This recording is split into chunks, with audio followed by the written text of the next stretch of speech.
आज की ये पत्रकार वार्ता एक अत्यंत गंभीर और महत्वपूर्ण मुद्दे पर है, जिसको लेकर पूरे उत्तर प्रदेश में त्राहि त्राहि मची हुई है। गांव-गांव में विरोध प्रदर्शन हो रहा है। लोगों के मन में भारी गुस्सा और आक्रोश है और ये मामला है पूरे प्रदेश के अंदर करीब 27,000 सरकारी स्कूल बंद करने का मामला। इससे शिक्षकों का भविष्य भी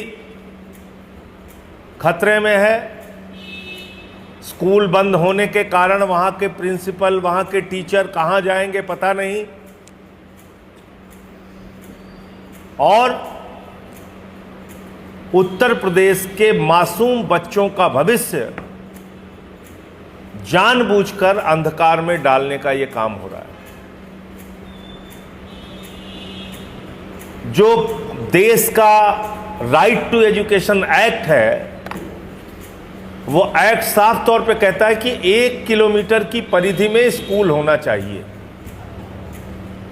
1 किलोमीटर से ज्यादा दूरी किसी बच्चे को ना तय करनी पड़े, इसलिए 1 किलोमीटर के दायरे के अंदर स्कूल होना चाहिए। ये देश का राइट टू एजुकेशन एक्ट यानी कि शिक्षा के अधिकार का कानून कहता है, और खुलेआम धज्जियां उड़ाई जा रही हैं। खुलेआम उत्तर प्रदेश में इस कानून की धज्जियां उड़ाई जा रही हैं। इतना ही नहीं, मेरठ के अंदर, और यह भी साफ तौर पे लिखा हुआ है कि कहीं भी रेलवे क्रॉसिंग पार करके बच्चों को जाना पड़े, ऐसा नहीं होना चाहिए। मेरठ के अंदर एक स्कूल बंद किया गया और दूसरे स्कूल में कहा गया कि ये स्कूल अब यहां नहीं वहां चलेगा, और वो स्कूल क्रॉसिंग पार करके है, रेलवे की क्रॉसिंग पार करके है। तो आप बच्चों का जीवन भी खतरे में डाल रहे हैं, उनके जीवन के साथ भी खिलवाड़ कर रहे हैं। कल को कोई रेल दुर्घटना उनके साथ हो जाए, कोई दुर्घटना हो जाएगी, कौन जवाब दे? क्या मोदी जी इसका जवाब देंगे? योगी जी जवाब देंगे? कौन इसका जवाब देगा? तो अभी कुछ जनपदों की लिस्ट मेरे पास हाथ में आई है और इसके हिसाब से हम अपने कार्यक्रम बना रहे हैं। कल उत्तर प्रदेश के 72 जिलों में, 3 जिलों में प्रदर्शन नहीं हो पाया, 72 जिलों में आम आदमी पार्टी का जोरदार प्रदर्शन हुआ, जिसमें हमारे नेताओं को घसीटा गया, मारा गया, पीटा गया, लाठियों से पीटा गया, लेकिन वो लड़ते रहे। लखनऊ का दृश्य आप लोगों ने देखा होगा, किस तरह से हमारे नेताओं के साथ बदसलूकी की गई। क्या जुल्म है उनका? क्या जुल्म कर दिया उन्होंने? क्या अपराध कर दिया? ये कि वो बच्चों के स्कूल को बचाने का प्रयास कर रहे हैं, इसलिए आप पुलिसिया बल लगा के उनके साथ मारपीट करेंगे। अभी जो मेरे पास आंकड़ा है उसके हिसाब से स्कूल बचाओ अभियान के तहत हर जिले में मैं स्वयं जाऊंगा और जहां जहां स्कूल बंद हो रहे हैं उन स्कूलों का जाके खुद से दौरा करूंगा, देखूंगा और गांव के लोगों के साथ संवाद करूंगा। एटा में 925 स्कूल बंद हो रहा है, लखनऊ में 445 स्कूल बंद हो रहा है, चित्रकूट में 50, सीतापुर में 208, श्रावस्ती में 44, संभल में 150, अमरोहा में 48, सोनभद्र में 84, बांदा में 106, उन्नाव में 336, मैनपुरी में 315, कासगंज में 40, बुलंदशहर में 200, मऊ में 341, सुल्तानपुर में 444, फतेहपुर में 565, प्रयागराज में 400, चंदौली में 96, मुजफ्फरनगर में 76, मेरठ में 100, बलिया में 26, झांसी में 159, चित्रकूट में 50। ये पूरे आंकड़े हैं जो मेरे पास अब तक आए हैं कि इतने विद्यालय अलग अलग जिलों में बंद हो रहे हैं। तो जिन जिलों में, और बहुत सारी जगहों पे स्कूल बंद हो चुके हैं। योजना 27,000 स्कूलों को बंद करने की है और बहुत सारे जिलों में सरकारी स्कूल बच्चों के बंद हो चुके हैं। तो स्कूल बचाओ अभियान के तहत आम आदमी पार्टी के सभी जिला पदाधिकारी और कार्यकर्ता, सभी हमारे फ्रंटल के अध्यक्ष और नेता अलग अलग जिलों के अंदर जहां सरकारी स्कूल बंद हो रहा है उन गांवों में जाएंगे, उन गांवों में प्रवास करेंगे, उन गांवों के लोगों के साथ संवाद करेंगे और वहां पर सभा करेंगे और हम लोगों को जागरूक करके इसके ऊपर एक बड़ा आंदोलन उत्तर प्रदेश के अंदर खड़ा करेंगे। मैं स्वयं इन जिलों में, जिसकी सूची मैंने आपके सामने पढ़ी है, 9 तारीख से 9 जुलाई से इन जिलों के अंदर जाऊंगा जिन स्कूलों को बंद किया जा रहा है या बंद कर दिया गया है। उन गांवों में जाके वहां के लोगों के साथ संवाद करूंगा। स्कूल बचाना हमारे लिए सबसे बड़ी प्राथमिकता है। इसके लिए जो भी सज़ा योगी आदित्यनाथ जी की सरकार हमें देना चाहेगी, हम उसको उठाने के लिए तैयार हैं। आम आदमी पार्टी ने हमेशा स्कूल और अस्पताल, 2 चीज़ों को प्राथमिकता पे रखा है। हमारे लिए बच्चों की शिक्षा और लोगों का इलाज, ये सबसे बड़ी प्रायोरिटी है, सबसे प्रमुख मुद्दा है। जो काम हमने दिल्ली के अंदर करके दिखाया, पंजाब में हम कर रहे हैं। हम चाहते हैं उत्तर प्रदेश की भी स्वास्थ्य की व्यवस्था, शिक्षा की व्यवस्था बेहतरीन हो, विश्वस्तरीय हो, किसी को प्राइवेट स्कूल में धक्के ना खाना पड़े और सरकारी स्कूलों को बेहतर बनाया जाए। वहाँ बच्चे बैठ सकें, वहाँ बच्चों को मिड डे मील में अच्छा खाना मिले, वहाँ पंखे का इंतज़ाम हो, कूलर का इंतज़ाम हो। वो जाएं तो उनको लगे कि हम अपने स्कूल में आए हैं। आज आप कहते हैं 50 की संख्या पूरी नहीं हो रही है, कहीं 20 बच्चे हैं, कहीं 30 बच्चे हैं। आपने सोचा क्यों ये 20 और 30 बच्चे हैं? क्योंकि आप उनको मिड डे मील में नमक रोटी खाने को देते हैं, नमक भात खाने के लिए देते हैं। जो स्कूलों में जाने का एक उत्साह गरीबों के बच्चों का था कि पढ़ाई भी करेंगे और भोजन भी मिलेगा, वो आपने ख़त्म कर दिया उत्तर प्रदेश के अंदर। आप टाट पट्टी पर बैठालते हैं बच्चों को। गर्मियों में वहाँ पे लाइट का इंतज़ाम नहीं है, पंखे कूलर का इंतज़ाम नहीं है। बच्चों को पहले सुविधाएं दीजिए, तब वो सरकारी स्कूलों के प्रति आकर्षित होंगे। आप तो स्कूल बंद करने पे लग गए। तो इसलिए हम लोग स्कूलों को बचाने के लिए पूरा अभियान चलाएंगे। मधुशाला नहीं पाठशाला चाहिए, मधुशाला नहीं पाठशाला चाहिए। स्कूलों को बचाना है, बच्चों का भविष्य बचाना है। ये हमारा पूरा अभियान जो है वो उत्तर प्रदेश के अंदर 9 जुलाई से शुरू हो रहा है। और कल जैसा मैंने आपको बताया कि साथियों ने पूरे उत्तर प्रदेश में ज़बरदस्त विरोध प्रदर्शन किया है 72 जिलों के अंदर।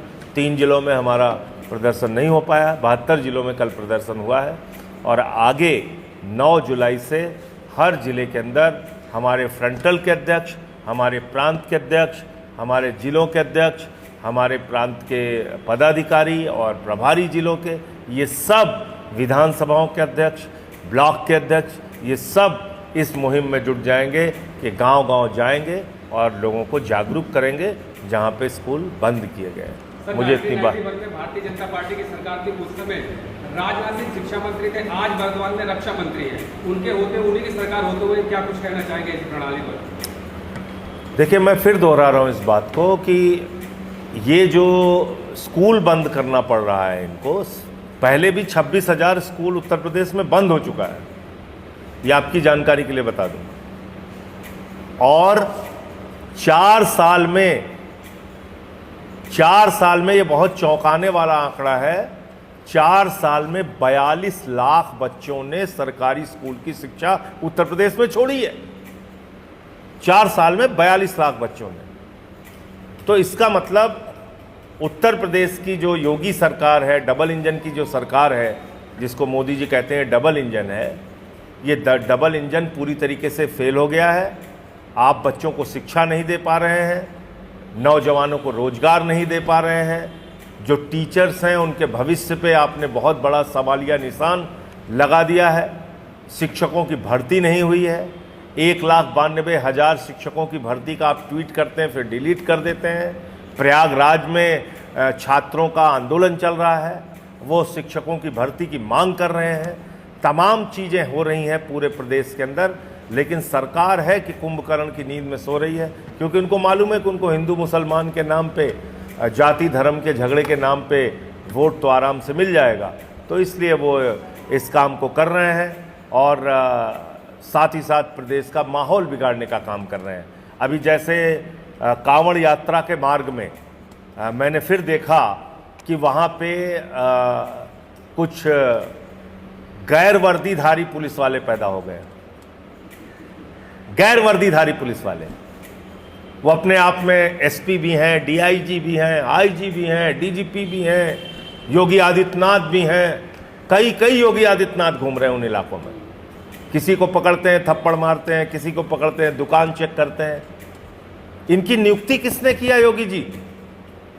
आपने इनको डीजीपी बनाया उत्तर प्रदेश का, आपने इनको कप्तान बनाया है, आपने इनको डीआईजी आईजी बनाया है, पुलिस के हैं, दरोगा हैं, क्या है ये लोग? कैसे नेम प्लेट चेक करने जा रहे हैं? कैसे ये खुद ही पुलिस बन के पूरे मुजफ्फरनगर और सहारनपुर और पूरे उस इलाके में, कांवड़ यात्रा के इलाके में पूरा हड़कंप मचाए हुए हैं, बवाल कर रहे हैं? क्या छूट आपने इनको दे रखी है? अरे सुप्रीम कोर्ट के आदेश का कुछ महत्व आपके लिए है या नहीं है? माननीय सर्वोच्च न्यायालय ने कहा है कि जाति धर्म पूछने का अधिकार किसी को नहीं है। मुझे मालूम है बात आप कर रहे हो हिंदू मुसलमान की, लेकिन अभी कोई वाल्मीकि ढाबा लिख लेगा, जाटो ढाबा लिख लेगा, निषाद ढाबा लिख लेगा, कोई लिख लेगा, आप खाने नहीं जाओगे आपके लोग वहां पे, मुझे मालूम है। क्योंकि आप लोग 80% हिंदुओं को तो हिंदू ही नहीं मानते हो। अभी तस्वीर देखी गोरखपुर में, द्रौपदी मुर्मू जी जो हमारी देश की महामहिम राष्ट्रपति हैं, उनकी फोटो नीचे है, उसके ऊपर चरणों की फोटो है महामानव की। ये है। तो इसलिए एक मुद्दा ये भी बहुत गंभीर था कि इस प्रकार का जो काम अपने आप पुलिस बन के कुछ लोग अराजक तत्व कर रहे हैं, ये इस पे तत्काल योगी सरकार को रोक लगानी चाहिए। और इस तरह से किसी को छूट देने के लिए हमारा ना तो संविधान इजाज़त देता है, ना सुप्रीम कोर्ट। अभी एक घटना और हुई है, यहाँ पर एक व्यापारी ने उस परिवार के शोभित रस्तोगी के परिवार के 3 लोगों ने आत्महत्या की है अपने व्यापार के बर्बाद होने के दुख को लेकर, उसकी तकलीफ़ को लेकर। तो उनके परिवार से भी मैं आज मिलने के लिए जाऊंगा। सर, लखनऊ में आरटी का उल्लंघन करने वाले जिला प्रशासन ने एनओसी रद्द करने के लिए तो नामी चर्चित स्कूलों की सूची निदेशालय को दे दी है और कई नामी गिरामी सैकड़ों बच्चे हैं जिनकी अभी तक उनको एडमिशन नहीं हुआ है। आप इस पर क्या कहें? सरकार ने क्या शिक्षा के क्षेत्र को जिस तरह से हाईलाइट कर लिया गया है, शिक्षा माफियाओं ने जो है शिक्षा के क्षेत्र। सर एक प्रश्न का कोई राजनेता है क्या? कुछ जवाब दे दीजिएगा। मैं इनकी बातों का जवाब दूँ। देखिए, ऐसा क्यों हो रहा है? ये इसलिए हो रहा है कि हम शिक्षा के सवाल पे नहीं लड़ते, हम शिक्षा के सवाल पे आवाज नहीं उठाते। अगर आज बीजेपी की सरकार को और मोदी जी को ये डर हो जाए कि उत्तर प्रदेश में 27,000 स्कूल बंद हो रहा है, 1 लाख लोग सड़कों पे आ जाएंगे, मैं ज्यादा नहीं कह रहा हूं, 1 लाख लोग तो आप देखिए किसी सरकार की हिम्मत नहीं होगी स्कूल बंद करने की। तो मैं उन्हीं को जागरूक करने के दिशा में काम कर रहा हूं। जो भी आपने 17 स्कूलों का जिक्र किया, निश्चित रूप से शिक्षा माफिया तो है ही है, ये बताने की क्या जरूरत है। शिक्षा माफिया है और वो भारतीय जनता पार्टी के नेताओं से जुड़े हुए हैं और भारतीय जनता पार्टी के नेता खुद शिक्षा माफिया हैं। भारतीय जनता पार्टी के नेता खुद शिक्षा माफिया हैं। तो वो क्यों चाहेंगे कि सरकारी स्कूल चलता रहे? वो तो चाहेंगे कि प्राइवेट स्कूल को बढ़ावा मिले और सरकारी स्कूल बंद हो। वही काम हो रहा है।